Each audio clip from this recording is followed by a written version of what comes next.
Hi, my name's Alex. Today we'll be talking about how to choose the right generator for the right situation. So when choosing a generator, one of the main questions I get quite a bit over here at the dealership is what's the difference between an inverter and a generator? Typically, inverters are clean power. There is a filter in there that always has a steady sine wave coming out. They're quieter, they're better on gas, and they're more portable.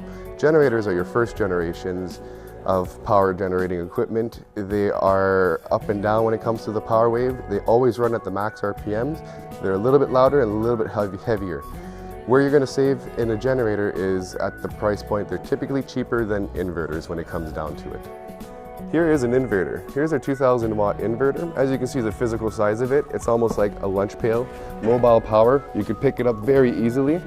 Other advantages when you're going to an inverter is you have still your basic setup, such as your two plugins, but you also have what we call an eco throttle, which brings it down to a low RPM, and it revs up when you put demand on the unit, and then goes back down once you're done using whatever you're putting power to, thus saving you gas in the long run. Here is a 1000 generator. This size of generator is typically used for lights, music, that kind of stuff. When you want to put heating elements such as coffee pots, toasters, they typically won't run because that takes quite a bit of draw when it comes to the power. Adding a toaster or a coffee pot, you want to go to something a little bit larger like a 2000. Here's one of the most popular models. This is something most people will take out camping with them, tenting. They want to have coffee in the morning. They also run a coffee pot element.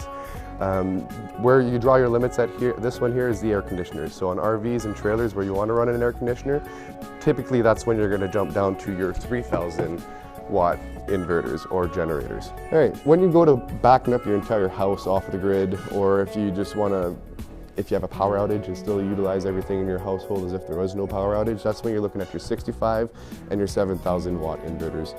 These are the big guys. These are also commercial units if you want to look at them this way. You're not going to be playing the plug-unplug game with your freezer and that kind of stuff in your house. You just plug it in, switch the transfer switch, and your entire house is off the grid. Going into a 7000, this is where you're going into fuel injected model. You can also get a second 7000 and plug them together to make 14,000 watts. Well, that wraps up for the basic generator introductory video. If you have any further questions, don't hesitate. Give us a call, come on down. We'll be happy to answer any of them.